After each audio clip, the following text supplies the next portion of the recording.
Who truly leads Southeast Asia, Malaysia or Indonesia? Is it a matter of size, influence, economy, or culture? In a region rich with history, diversity, and ambition, these two nations often find themselves side by side in global comparisons. But in 2025, the competition has become more intense than ever before. As both nations race toward modernization, regional dominance, and global recognition, the question becomes unavoidable: which of these powerhouses is truly setting the standard for leadership in Southeast Asia? Malaysia, with its high-tech cities and multicultural harmony, stands as a beacon of development and stability.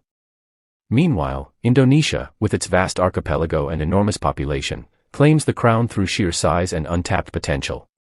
But which country holds the real power? Is it the economic magnet of Kuala Lumpur, or the booming capital Jakarta that captures the region's heartbeat? This video dives deep into this compelling rivalry, examining the geopolitical clout, military strength, cultural influence, digital transformation, economic policies, and leadership in regional diplomacy. Every point will reveal a different side of this Southeast Asian showdown. So stick around, because by the end of this video, you'll have a clearer view of who's winning this race, and why it matters for the future of Asia. Don't forget to subscribe to Infosphere 27 for more powerful geopolitical breakdowns and global rivalries like this. Let's uncover the layers behind the headlines. Geopolitical presence. In the arena of regional politics, both Malaysia and Indonesia have carved significant roles, but in very different ways. Malaysia has long positioned itself as a mediator and diplomatic voice in ASEAN affairs, often championing dialogue, neutrality, and balanced foreign policy. Its location on the Strait of Malacca gives it strategic leverage that few nations can match.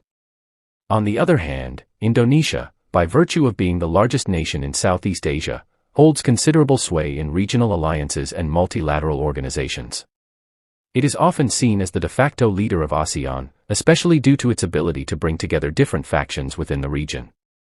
But leadership isn't just about size, it's about direction, and Malaysia's quieter but more refined diplomatic strategy sometimes earns it more trust on the international stage. Economic development. Malaysia's economy has become synonymous with infrastructure modernization, high-value exports, and a service sector that continues to expand globally.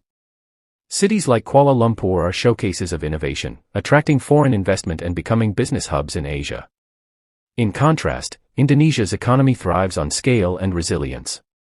With its massive workforce and natural resources, it presents a magnet for industrial development and long-term investment.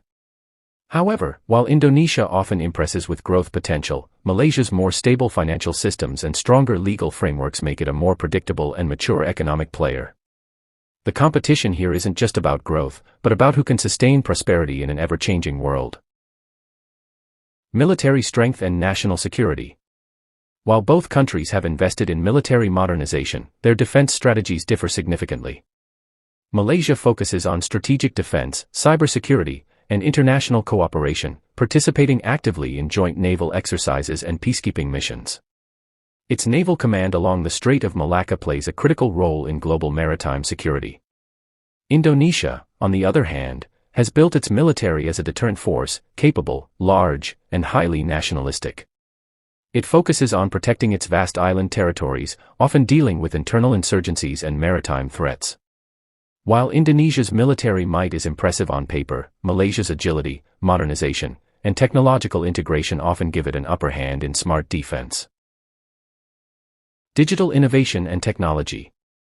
Malaysia has emerged as one of the leaders in Southeast Asia's digital transformation.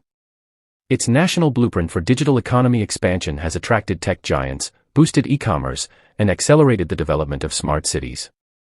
Cyberjaya, once dubbed the Silicon Valley of Malaysia, has transformed into a nucleus for AI research, cloud computing, and fintech. Indonesia, while catching up fast, is heavily reliant on startups and unicorns, particularly in urban hubs like Jakarta and Bandung. While its population offers a massive digital market, challenges like uneven infrastructure and limited access in rural areas still persist.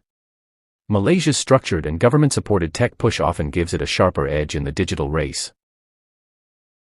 Education and human capital.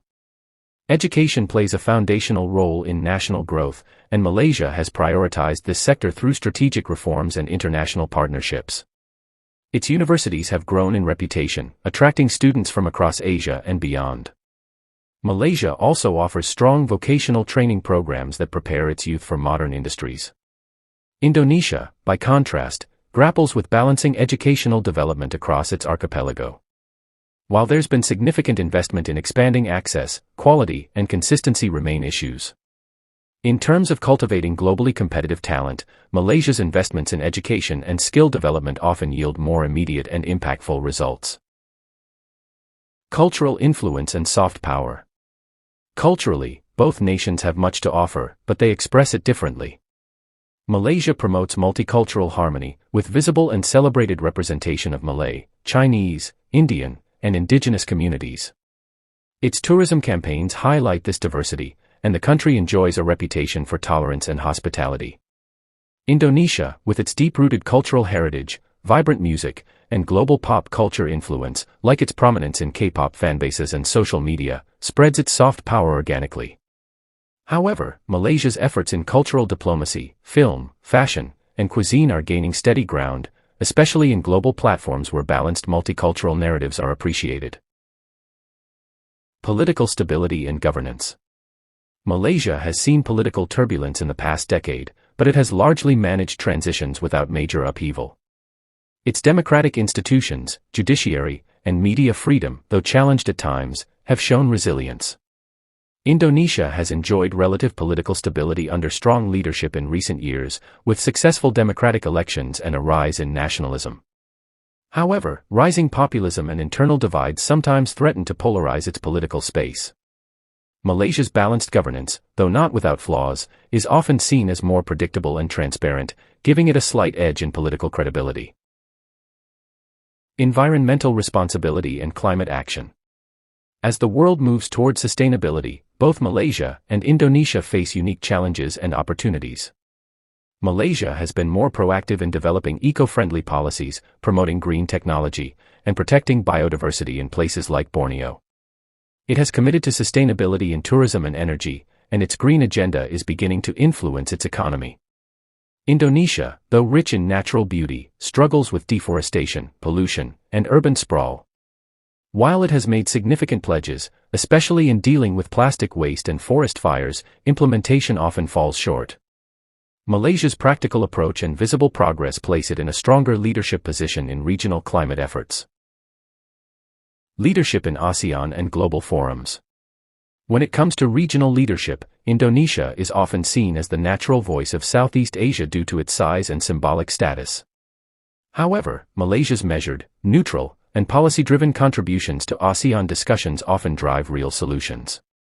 Whether in negotiating regional trade, navigating the South China Sea conflict, or aligning with global climate goals, Malaysia consistently presents itself as a pragmatic and respected player. While Indonesia brings weight and charisma, Malaysia brings consistency and credibility, a quiet but powerful kind of leadership that resonates globally.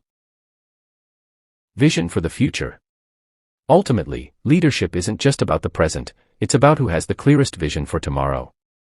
Malaysia's national plans for digital growth, high-income status, and inclusive development are well documented and structured. It envisions a modern, green, and globally connected society. Indonesia's vision is bold, ambitious, and rooted in transforming its demographic strength into a global economic force. Its new capital project, Nusantara, symbolizes a future-focused shift in mindset. But execution remains a challenge. Malaysia's clarity, planning, and balanced vision might make it better poised to lead Southeast Asia into the future, not just as an economic power, but as a global example of harmony and innovation. So, who's really leading Southeast Asia, Malaysia or Indonesia? The answer, as we've seen, is not black and white. While Indonesia commands the region through its size and momentum, Malaysia subtly leads through structure, innovation, and diplomacy. Both nations bring something irreplaceable to the Southeast Asian table, one through bold steps, the other through thoughtful moves. In truth, Southeast Asia is not a battlefield but a collaborative zone, and these two giants must not only compete but cooperate. The region's success may well depend on how Malaysia and Indonesia align their ambitions, share their strengths, and overcome their weaknesses. Let us know in the comments, who do you think is the real leader of Southeast Asia in 2025? Don't forget to like, comment, and subscribe to Infosphere 27 for more in-depth videos on rising global powers, regional rivalries, and surprising world trends.